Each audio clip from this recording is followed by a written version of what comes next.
Welcome back to another episode of Little Pop Stars Podcast. In this episode, we're going to be talking to August James about his new EP, Venison Forever.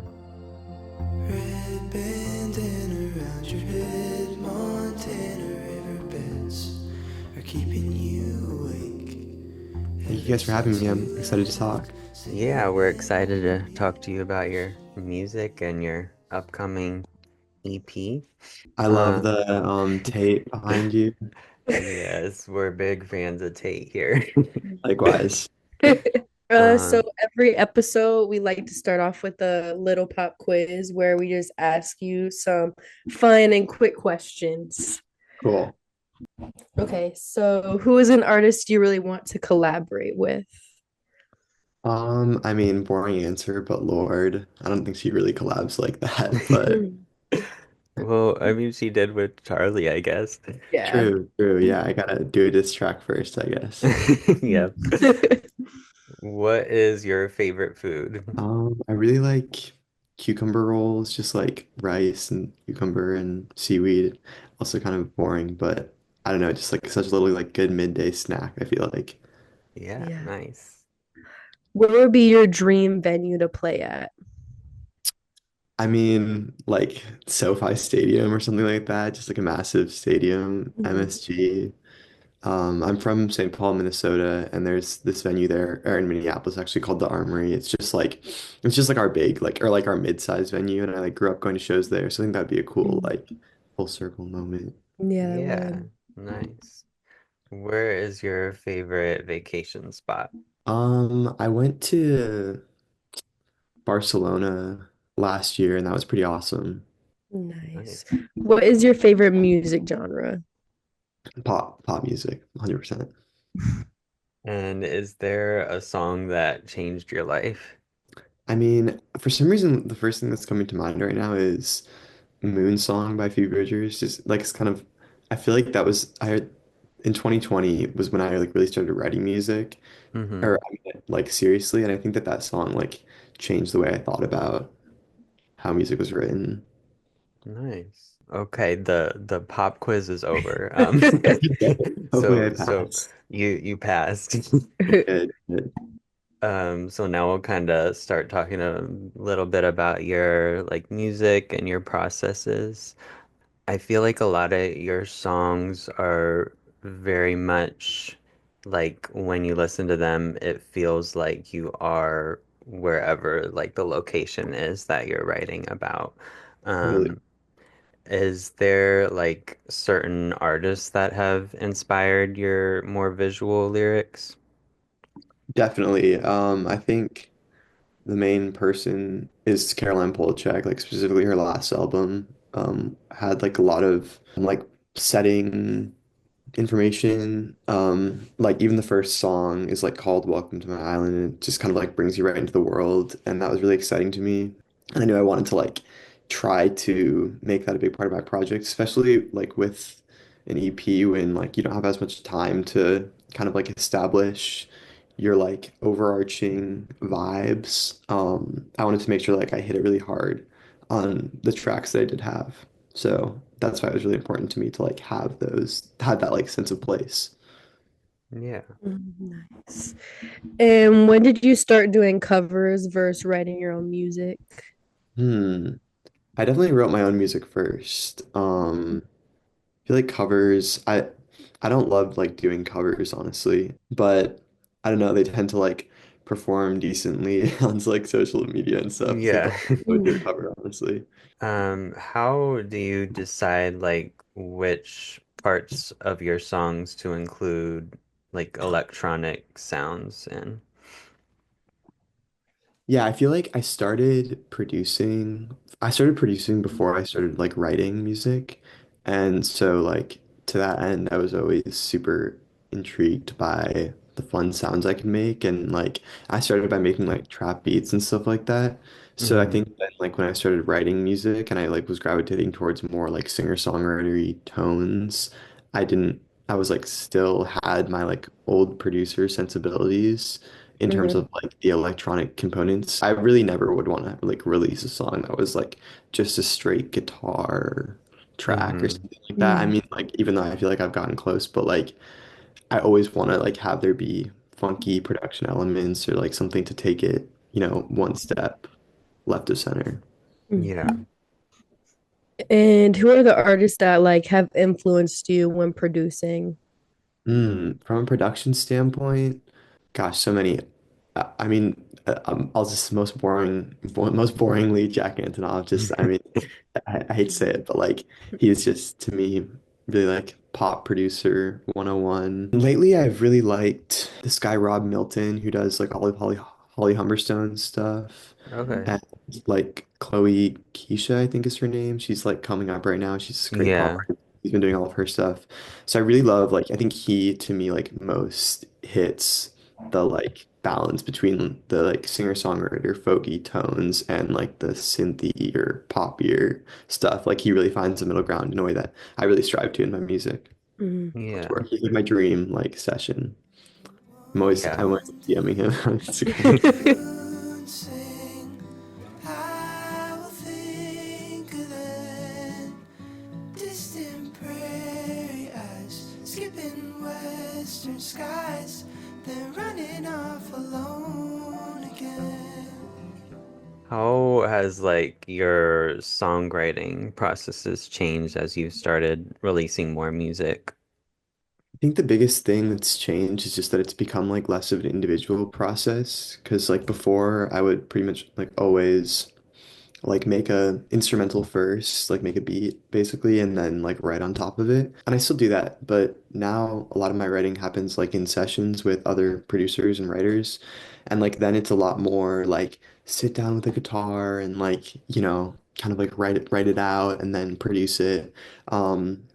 So it's kind of like flipped it on its head, honestly, but I feel like it's totally unlocked different writing methods. Like I feel like I've totally like grown as a songwriter since like expanding to like writing in different ways. And I still like will come back and like in my room and write by myself too. So I feel like it's just Yeah. expanded my palette as a songwriter. Mm. Nice.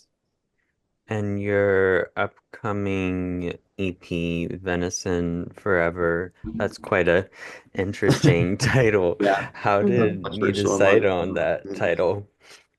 Well, I had a couple of titles that I was tossing around. I really like titles to be like lyrics from a project, but like not song titles from a project. Like I think it's so fun to be Hmm. like Mm. listening to an album or something like that, and then you just like hear the lyric that is the Yeah. title. I did that for my last EP too, and I knew that I wanted to do that if I could, but uh, Mm. I was just having a hard time finding what lyric felt the best. Had another title for a long time, but Venison Forever is a lyric. The full line is it's like about I'm like hunting in this verse, I'm like hunting with like this guy and like whatever. And I say like I'd eat venison forever just to keep you here. I liked it because I thought it was like kind of first of all felt really connected to like the place as we were talking about because I feel like a lot of this record feels Mm. like it's in like the Midwest, the forest, like Hmm. Yeah. country. So it felt in line with that. And then also it felt kind of like it had like that yearning quality that like I strive for in a lot of my music because um I don't know, like I'd eat venison forever. I don't know if you guys are like big venison, have you eat a lot of venison. It's not like Not too good. much. Uh-uh. It's kind of like why I wanted to do it too, because I thought it was kind of like funny and like Mm. a little bit like off kilter and because like venison, it's not like it doesn't taste good or like it's kind of like a bad vibe. Yeah. So yeah, that's kind of why I wanted to do it. Interesting. Cool. Yeah. And how would you say this EP differs from your first EP? I mean, I think it's better.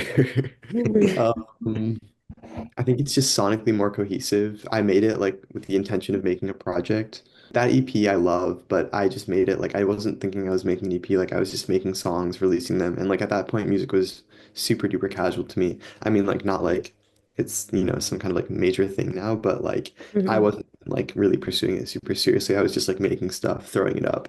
And then like I basically packaged it together with an EP. Like I only made two or three of those songs with the intention of like making the EP. Whereas this one, I was like really like went into the writing process, like feeling like I was trying to make a project. And I feel like you can hear that because It's just like sonically, lyrically, way more cohesive, I think. Hmm. And just like made more professionally. So I think that that's like it just feels like next level. Not like Mm. next, oh, this next level. It's like it's like it definitely feels like kind of like a step forward. Mm, Yeah, yeah, for for sure. sure. And you talked about how it kind of has those like Midwest sounds, and I mean, every song kind of is almost like different parts of nature and different places. How, this is kind of a big question, but how does nature like influence your music?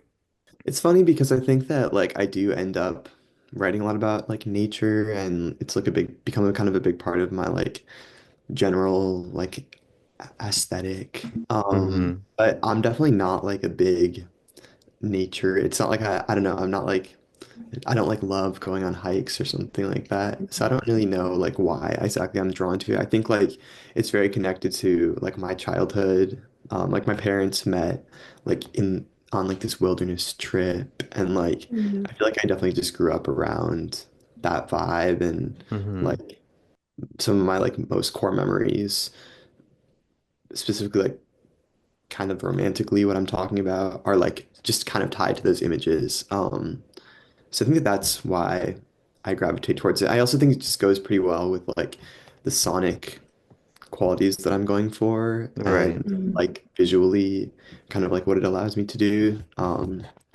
yeah. Yeah, but yeah, I think otherwise it's just like instinct. I don't know. It's interesting. Like I wish that I could write about like I hear people writing about I don't know like their iPhone or something. I wish like I kind of wish I was like writing that like more day to day or like 21st century things. But like Mm, I don't know, it just doesn't not what comes out. I don't know. Yeah. mm. And do you have a place like in nature or somewhere else that you find yourself doing your best work? I'm definitely not in nature. Yeah. I don't think I've ever like gone outside and like wrote. Honestly, just like my bedroom or like Mm, wherever I can be like comfortable. I love writing in other like studios too. And like as long as I have like a comfy couch, then I feel like I can be locked in. And do you prefer to like write by yourself or with other people? Lately, I prefer to write with other people. I feel like for a long time I like protested that and I was like, no, like this is my music and like Hmm. I need to be, especially because I feel like a lot of times I try to strive for like some like real specificity and stuff in my writing, but now I kind of love like having something to bounce ideas off of and um just another perspective, at least just to like help you make the rhymes mm, work. Yeah, yeah, that yeah. makes sense. And in your EP, like I notice EDM and Big Bear is quite a bit shorter than some of your other songs. I don't know if that's like more intended to be an interlude or if it's just like a shorter song. I was wondering like how you decide when a song has reached like the length Hmm. you want it to be.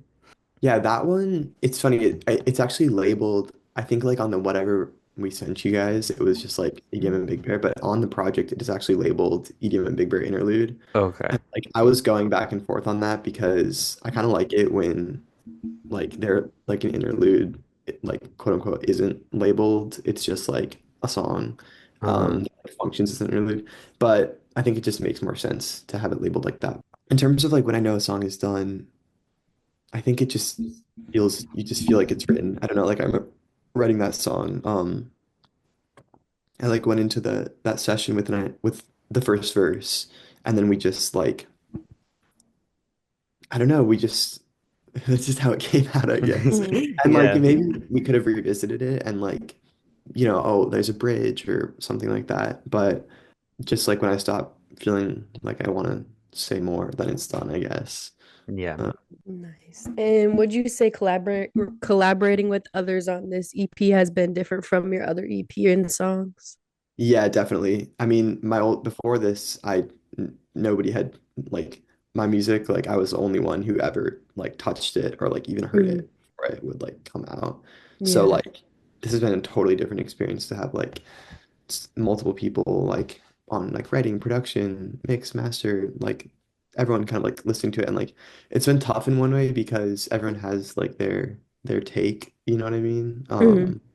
And like sometimes I found it, especially at the beginning, like I found it kind of hard to like balance like sticking by my guns and like kind of leading the charge artistically, but also like understanding that a lot of these people have smart things to say and Yeah. like probably know what they're talking about. So that was like a learning curve, Mhm. but now I think it's really benefited me. Yeah. Mm. Nice. Before we talk about like some other artists, is there anything else about this upcoming project that you want to talk about? I mean, it's out on April 25th. I think it's cool if you're any fans of like somebody called it somebody commented on something yesterday and said like tr if Troye Sivan made folk music, and I was like into that. And so I yeah, like that. I Yeah. think that's a good way to describe it for sure. Mhm. Do you have like any small artists that you really like or think we should give a listen to? totally. I have so many. There's this girl, Khatumu, who's like having her moment right now. She has a song like Hunting Days that's like doing really well on TikTok. But she's just the sweetest. We've written actually like the next song after the EP, she helped write. And like she's like the most talented. Like you, when you're just like being in the room with her, you can tell that like she is like going to be like massive and just like Hmm. Mhm. um so like I'm really everyone should definitely check out Khatumu. Also love Mhm. like I don't know, Grace Enger. I mean she's kind of getting bigger now. She's so sick though. Like Mhm. Jake Minch, just like looking at my Spotify. There's so many like indie like little indie folk kind of pop adjacent Mhm. artists that like are just like so I'm just like waiting for that sound to like really, really have its moment. I mean, like it obviously has been, but I think that like I really hope that there's like a real like kind of like moment for that because there's just like so many small artists who I feel like Yeah. are really, really like grinding in that space. Mhm. Um, and like I just want everyone to like I want us all to blow up because it's also like Yeah. fun in LA. Like I really like found a like community among like some of the people who are like making similar music and like in the kind of like in the same hustle and they're all just so cool. So And like when it comes to you like doing folk and then like electronic kind of combining that, are there artists that you listen to that kind of do that? Because I don't think I know of too many that like combine those two totally. genres. I mean, it's tough because like yeah, I might say like Holly Humberstone is like somebody who comes to mind, but like really her music isn't. It's just pop music. But I think just like the way it's produced has like some interesting like folky sensibilities. I mean, Bon Iver, I think, is like somebody that people point to a lot as like somebody who's been able to combine like the electronic and like folk elements. But I think like I definitely want my music to feel like pop music. Like I don't want it to feel like um oh like this is like an interesting take on folk music. Like that's Hmm. definitely like not the vibe that I'm like going for, I would say. So in other words, I guess like I feel like I'm influenced by a lot of folk artists and a lot of pop artists, but yeah, like I think that there's not like a huge space of intersection and Yeah. like trying like I've been really trying to find like the other artists and also like producers, mainly like producers who are like down to like be in that vibe because I feel like a lot of and like I've been really lucky to have found a lot of those people, but a lot of producers who are like doing the folk stuff, like they just like I'll suggest, you know, any kind of like synth and they're like, no, like this is not what this is. And then like on the other hand, like pop producers, like they don't like really get the folk sensibilities. So I'm still looking, but I'll let you Yeah. know.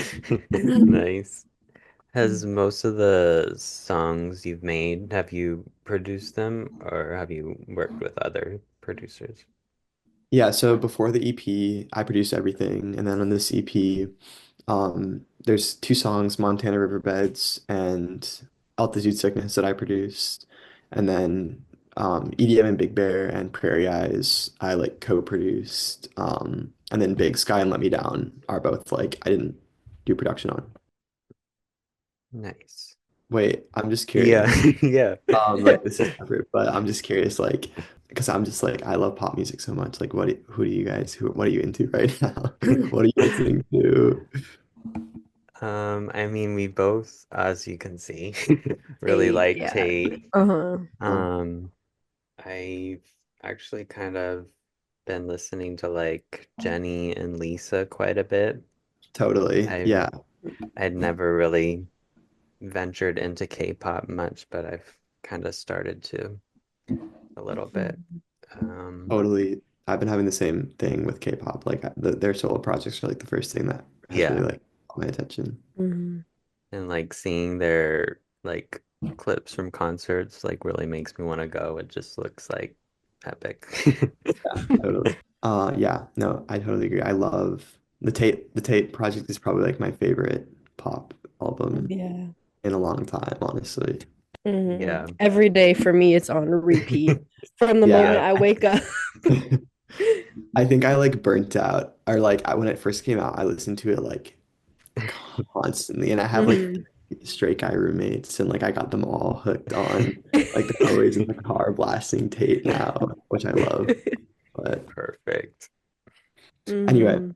Is there like anything else about your music that you wanna share? one thing I was just striving for on the CP was to make sure that the hooks were strong. So I hope people can just like throw the songs on and not listen too hard and still resonate with the vibes. Yeah, I'm liking it so far. So yeah, I Thank think you. it's I think people are gonna like it. Well, thank you for chatting with us. We're excited to see what you're working on in the future, and I think people are gonna like this EP. Sweet. Mhm. Yeah, thank you guys so much. It's been so Of awesome to course. chat. Yeah. Thank you so much, August, for chatting with us. Everyone, make Mhm. sure you go listen to his EP, Venison Forever, and check out all of his other music. And stay tuned for what he's working on. Yes, we're so excited. And thanks for tuning into another episode of Little Pop Stars Podcast. Something existential in the way that I'm falling for you. It's my first time doing this too.